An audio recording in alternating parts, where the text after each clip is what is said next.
There's nothing more unsettling than the silence of a home that once echoed with laughter and love. I stood frozen in front of Sarah's house, my heart beating painfully in my chest. I had come all the way to Los Angeles, hoping to reconnect, to rebuild something I had broken years ago. After all this time, I didn't know what to expect, but I was certain of one thing: I needed to make things right. I knocked on the door. Softly at first, then louder, hoping for some kind of answer, but there was only silence. "Sarah?" I called out, trying to keep the worry from creeping into my voice. But nothing. The stillness was suffocating. I stepped back and looked at the house more closely.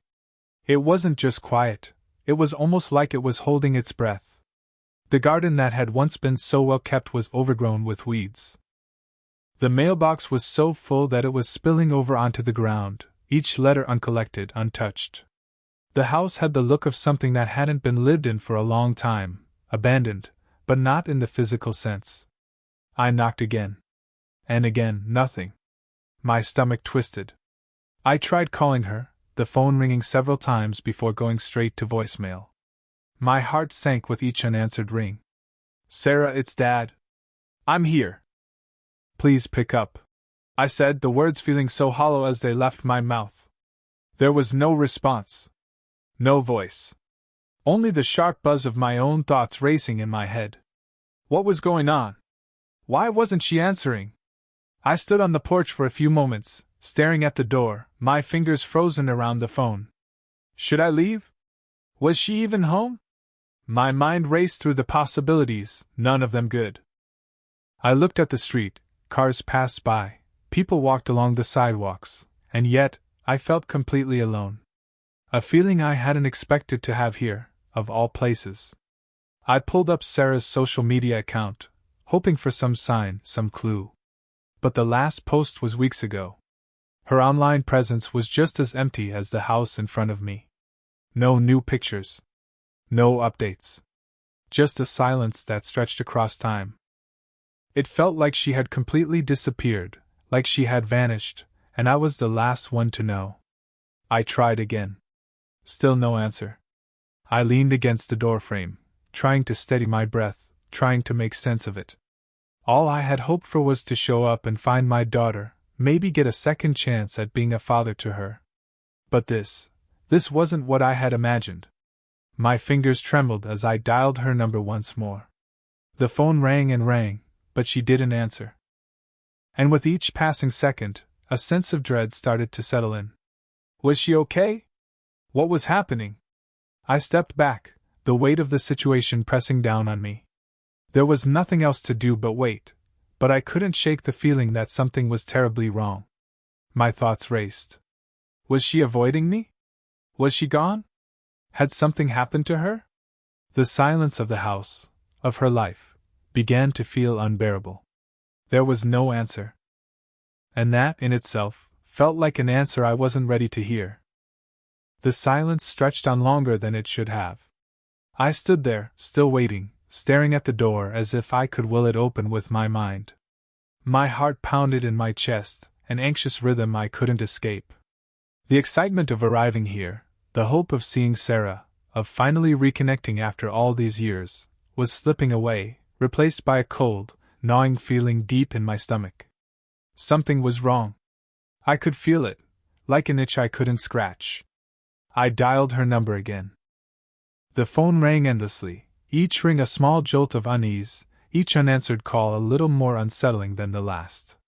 I waited, watching the door, but still no answer. "Come on, Sarah.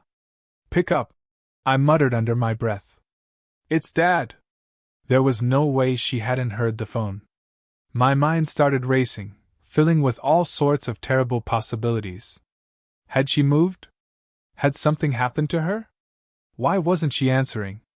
I paced for a moment, then tried again. The phone rang, and then, as expected, it went to voicemail. My chest tightened. A rush of fear flooded over me. I couldn't explain it, but it felt like more than just a missed call. She never used to avoid me. Even when we were distant, even when things were difficult, she would at least pick up the phone. But now? Nothing. I stared at the screen of my phone, my fingers shaking slightly as I pressed her contact again, hoping for a different result. But the silence came again. I couldn't help but feel a pang of panic. Why wasn't she responding? What was going on? I let out a breath I hadn't realized I'd been holding, my grip on the phone tightening as a sense of urgency surged within me. Something was wrong, and I needed to figure out what. I quickly pulled up her social media, hoping for some kind of sign, something that might explain the silence. I scrolled through her page, my thumb moving slowly over the screen. But it didn't take long for the anxiety to deepen. The last post was weeks ago. The one before that, even longer. There were no recent updates, no photos, no new messages. Nothing. I stared at the screen for a long time, the words of her last post blurring as my mind started to race even faster. She had always been active online, always sharing something, even small moments, even when life had been hard. But now, everything was still. Completely still. The pit in my stomach grew. I knew I shouldn't jump to conclusions, but it felt like something was wrong, like I was standing at the edge of something dark and unknown. I thought back to everything I'd learned about her life in the past few years, from the few conversations we'd had, the stories she'd shared with me. But I realized that I didn't really know her anymore. It felt like we had drifted so far apart that even her silence seemed like a stranger to me. I took another look at the house, now fully aware of how much it had changed. The overgrown garden. The overflowing mailbox. It wasn't just neglect, it was something more. Something bigger, deeper. And I feared that maybe she had been fighting something big, on her own. The thought gnawed at me. Was Sarah in trouble? Had she been struggling and kept it from me? I shook my head, trying to push the thought away, but it stuck with me. I needed to find out what was going on. I couldn't just stand here in the dark anymore. I dialed her number again. No answer. I couldn't stand the waiting anymore. My mind was racing, every thought darker than the last.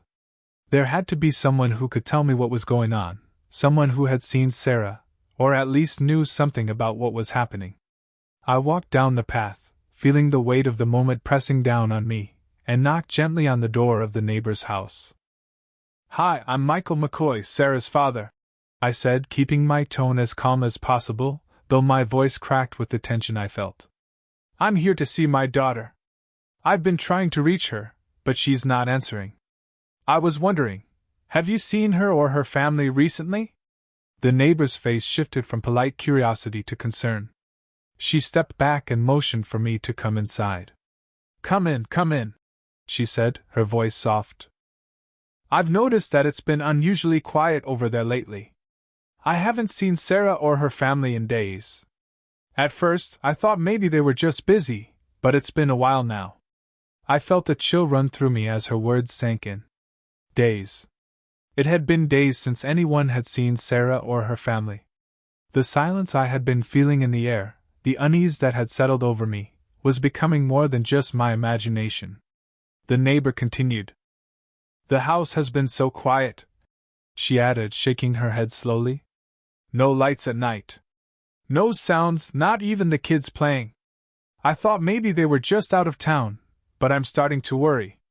I nodded, trying to hold myself together as I took in her words. My mind raced again, this time with more certainty. Something was wrong. Something terrible had happened. "I'm sure it's nothing," the neighbor continued, sensing my growing concern. "Maybe they're just going through something, taking a break. But it does seem a little strange, especially with how quiet it's been." I forced a smile, but it felt hollow, empty. "Thanks," I said, though my mind was already elsewhere. "I'll keep trying to reach her." I stepped back outside, the cold air hitting me like a slap in the face. The sense of foreboding deepened inside me. My worst fears were starting to take shape. Sarah hadn't been in touch. Her house was silent. The neighbor hadn't seen her in days. Something was very wrong. I had no idea what I was about to hear when I dialed the hospital number. My hand shook as I held the phone to my ear, my heart hammering in my chest. I didn't know what I expected, but it certainly wasn't the words that came next. The phone rang twice before a calm, professional voice answered. Good afternoon, St. James Hospital. How may I assist you? I swallowed hard, trying to steady my voice. Hi, I'm looking for my daughter, Sarah Roberts. She might be admitted there. I'm her father, and I haven't been able to reach her. Can you tell me if she's there? There was a pause, too long for comfort.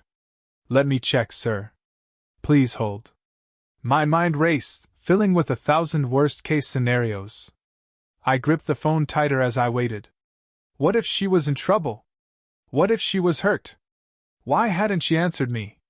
Finally, the voice came back, but this time it carried more weight than I anticipated. Yes, sir, I can confirm that Sarah Roberts is here. She was admitted recently. I froze, a sick feeling growing in the pit of my stomach. Recently? I repeated, my voice faltering. Is she okay? What happened to her? Another long pause followed, and then the doctor's voice came through clearly, though with a touch of sadness. I'm afraid she's been diagnosed with advanced cancer. She's been here for treatment for several days. Her condition is serious. The world seemed to tilt beneath me. I couldn't breathe. Cancer? The word felt foreign on my tongue, like I was speaking someone else's language. Why didn't she tell me? My voice cracked, the raw guilt already washing over me. Sir, it seems that Sarah has been hiding the extent of her illness. The doctor continued.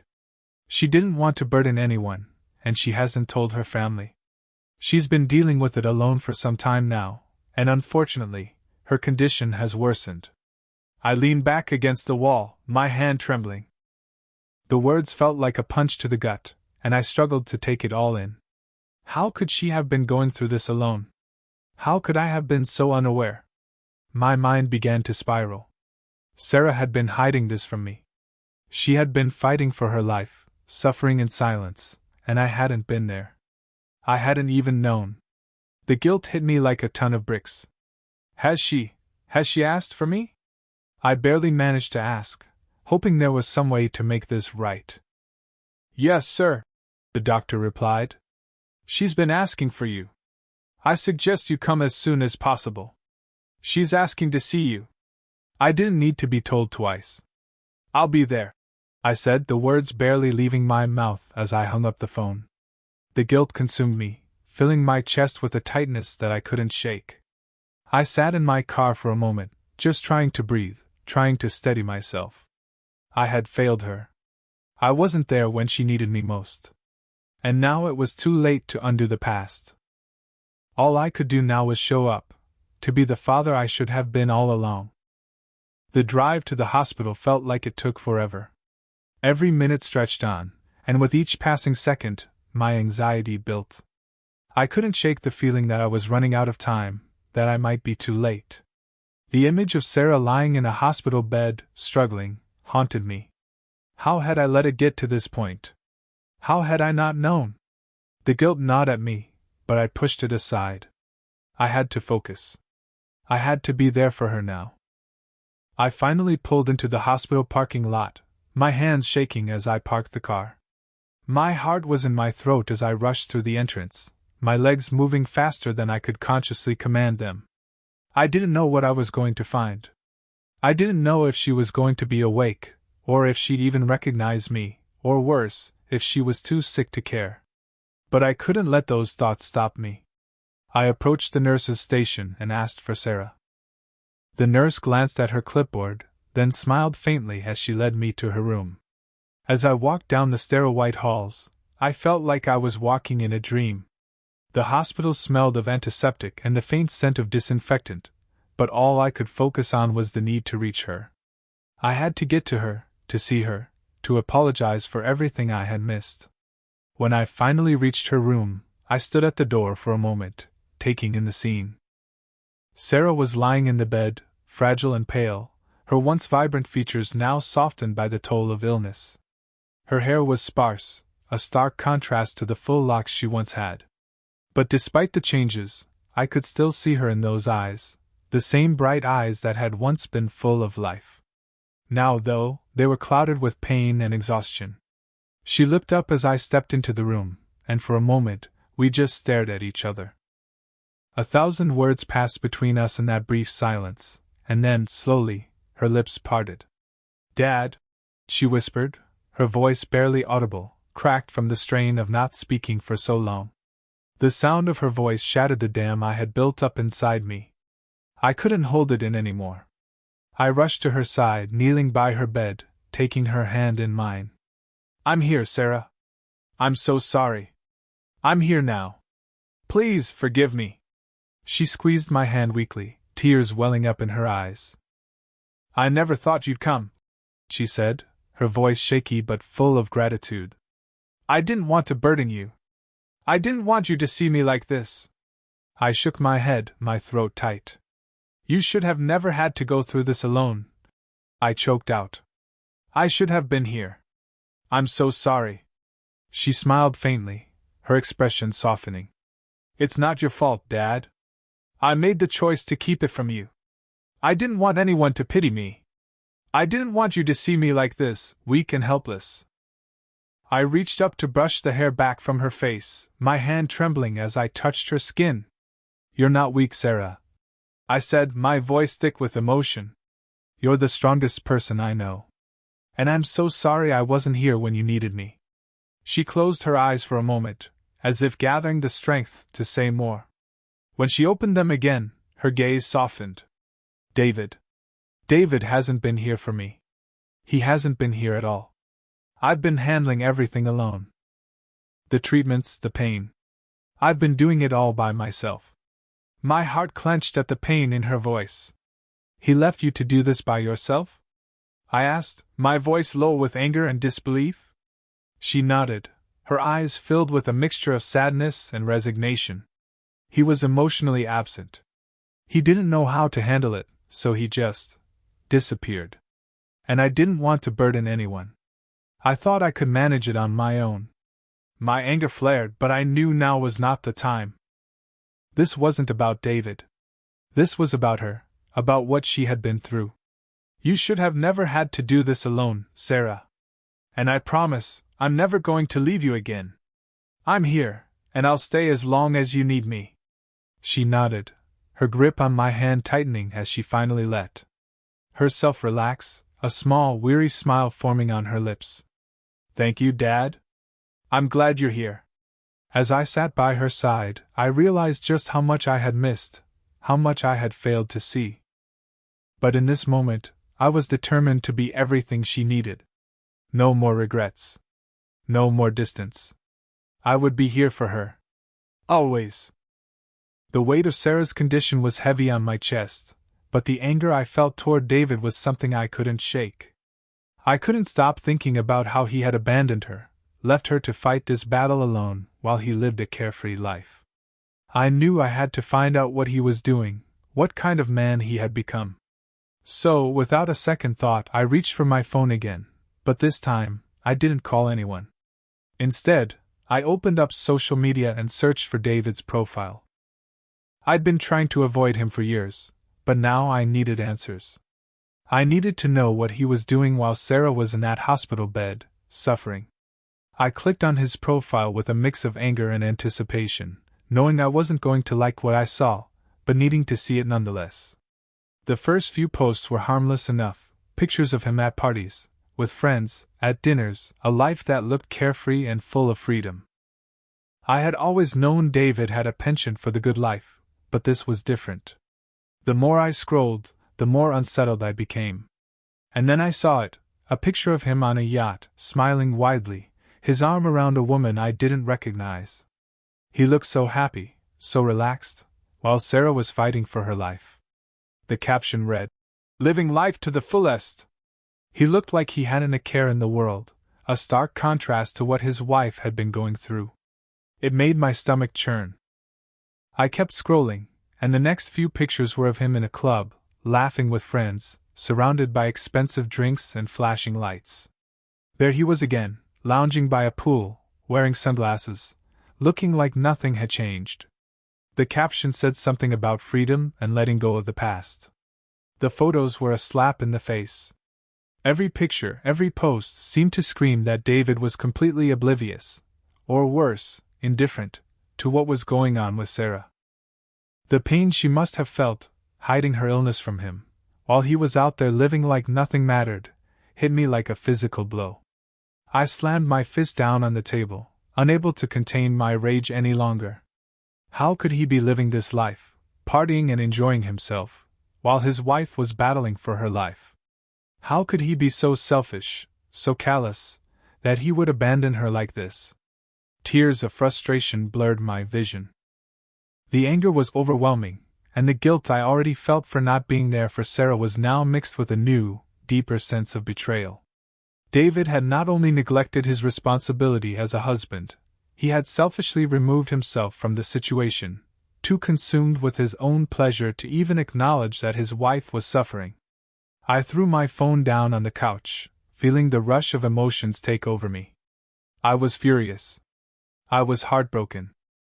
But more than anything, I felt an intense, gnawing sadness for Sarah. She deserved so much better than this.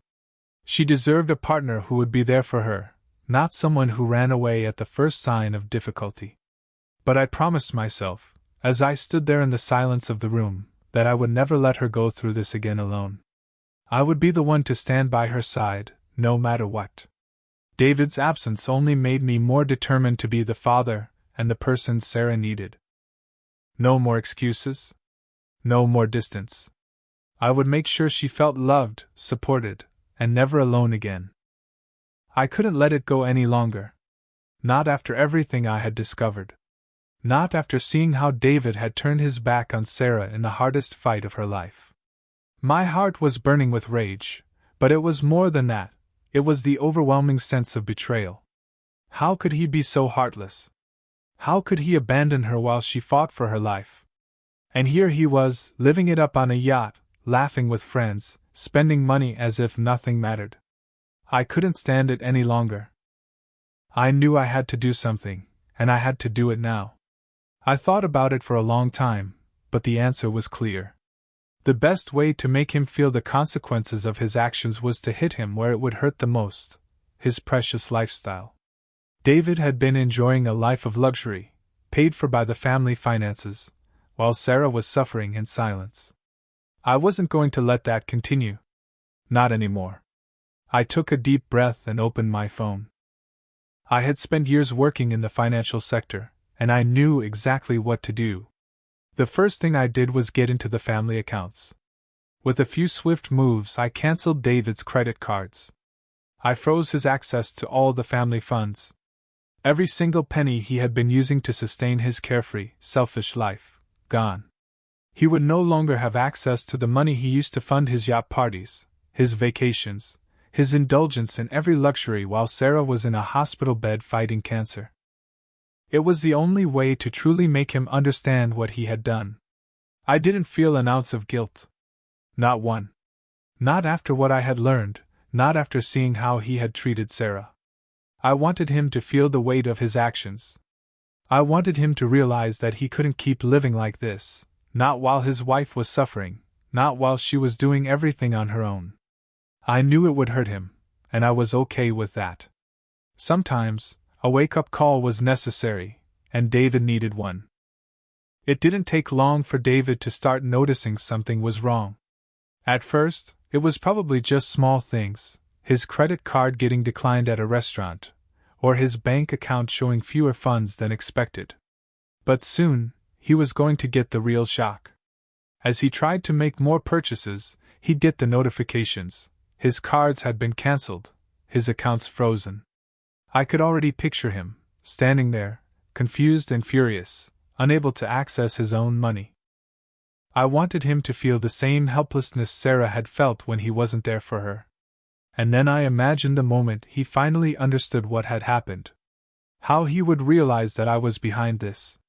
That I had taken everything away from him, his money, his privilege, his ability to live as he pleased. I was doing this for Sarah. She deserved better than what he had given her, and I was making sure he would never forget it. David might not have realized it yet, but he was in for a long, hard lesson. No longer could he run away from his responsibilities. No longer could he live a life of indulgence while his wife struggled. I had cut him off from everything that had made him feel untouchable. The privilege he had used to distance himself from Sarah's pain, that was gone. I could already feel the anger rising in him.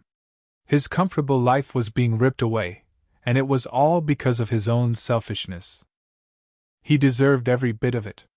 But more than that, I felt the satisfaction that came from knowing that I was finally standing up for Sarah, finally doing what she needed me to do all these years. I wasn't going to let her suffer alone anymore. I wasn't going to let him get away with it. The day had come. The day I had been both dreading and anticipating for weeks. I'd arranged a meeting with David after what felt like years of holding in my anger, frustration, and disappointment. There had been so many chances, so many moments when I thought about confronting him, but something always held me back. Maybe it was the hope that he would change, that somehow he would step up and be the man I thought he was. But no more. No more hope. No more waiting for him to do the right thing. It was time for him to face the consequences of his actions. I called him earlier that morning, asked him to meet me. He didn't seem too surprised, probably because he'd known this day was coming. Still, there was a part of me that wondered if he would try to avoid it, if he would back out at the last minute. But he didn't. He showed up, and when he walked through that door, he had that same look on his face, the one that always seemed to say he was above it all. He was dressed in his usual designer clothes, walking into the room with that air of indifference, as if nothing had changed. As if nothing he'd done mattered. His expression was neutral, though there was a flicker of surprise when he saw me standing there, tense, waiting. He didn't fully understand why I was so upset, but it didn't matter anymore. The anger had built up inside me for far too long, and now I was ready to lay it all out. I stood there, trying to keep my composure, my mind focused on what I needed to say. I had replayed this moment in my head countless times, rehearsing the words, but now, when it was time to speak, the emotions came rushing in. I took a deep breath and spoke, my voice steady, though I could feel the weight of everything I had been holding in. "Enough of the lies, David," I said, my words cutting through the tension in the room. "You've neglected Sarah. You've neglected this family. You've been living in your bubble, thinking you can escape all your responsibilities with your money and your parties. But not anymore. I've done something about it." He shifted, his confidence faltering just a bit, though he tried to mask it. "What do you mean?" "I've been doing everything I can. I've been trying to keep things together." His voice was defensive, but I wasn't buying it anymore. "Not after everything." "Stop lying to me," I interrupted him. "I've frozen your access to the family accounts. You won't be living your lavish lifestyle anymore, not while Sarah is fighting for her life and you've been doing nothing. You can't treat her like she's invisible, and you can't keep running away from your responsibilities." His face turned red with anger, his eyes flashing with disbelief. "You can't do this. You're overreacting. I'm trying to sort things out. You don't understand how hard this has been for me."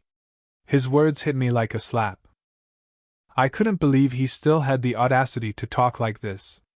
"No, David," I said, my voice calm but unyielding. "You don't understand how hard it has been for Sarah. She's been battling this disease alone. You've been hiding from your responsibilities, from your marriage, and now it's time for you to face the consequences of your actions. This isn't about you anymore. This is about what you've done, and you will pay for it." There was a long silence after that, the kind that hangs heavy in the air. The only sound was the soft, shallow breathing coming from David, who seemed to be weighing his next words carefully. He opened his mouth to argue, but I didn't let him. I wasn't going to listen to any more of his excuses, not today. "You're done here, David. You don't get to keep running away from your problems," I said, my voice hard as stone. "Now you're going to deal with what you've done. I'm not going to let you destroy this family anymore." David stood up, fists clenched in anger, his face contorted with frustration, but he didn't say anything. He just stood there for a moment, staring at me. I could see the battle in his eyes, the denial, the refusal to accept. responsibility, but I didn't back down. There was nothing he could say now that would change anything. It was over. Get out, David, I said, my voice sharp. You've done enough damage. Don't come back until you're ready to take responsibility. He didn't say another word. He turned, his shoulders stiff with rage, and left the room, the door clicking shut behind him. I stood there for a moment, listening to his footsteps fading down the hall. As soon as he was gone, I felt a mixture of anger and relief flood through me. I'd finally said what needed to be said. And for the first time in a long time, I felt like I was in control again. Like I had done something right. I looked out the window, the weight in my chest easing as I thought of Sarah, how much she had suffered, how much she had needed me to stand up, to take action. I couldn't change the past, but I could make sure that from now on, she would never feel abandoned again. A year has passed since we left everything behind and moved to Texas. I still can't believe how much has changed in such a short time. Sarah is doing so much better. Her doctors say she's in remission now, and with every day that passes, I can see the strength returning in her. When we first arrived here, she was still recovering, physically and emotionally. But now, she's stronger than I've ever seen her. More confident. It's almost like the woman I used to know is back, but she's different now. She's been through hell and back, and that experience has made her unbreakable. I sit outside now, in our new home, watching her walk around the yard, slowly but steadily. There's a peace in her step that wasn't there before. She's not the same person she was before the cancer. I know that. But she's better, she's whole again, in a way. And I can't help but feel so proud of her. I've never been more proud of anyone in my life. The house we moved into is nothing extravagant. It's modest, but it's ours. We've made it a home. It's warm and comforting, just what we needed after everything we've been through. The garden is full of flowers now, and I often find myself standing in the doorway, watching the way the sunlight filters through the leaves. There's a calm here that I haven't felt in years. But it's not just the house. It's us together, as a family again. After all the pain, the anger, the years apart, we've found a way to heal. We've put the chaos behind us. David, with all his selfishness and neglect, is far from our thoughts now. I don't need to think about him anymore. We've moved on. I watch Sarah in the garden, and I see how much stronger she is, both physically and mentally. She's no longer the person who felt like she was fighting this battle alone. She's not hiding anymore. She's standing tall. And I am too. Every day I see her grow stronger, and it makes me realize that I've had the privilege of watching her become something incredible. I think back to everything that led us here. The mistakes I made, the time I lost with her, how I wasn't there when she needed me the most.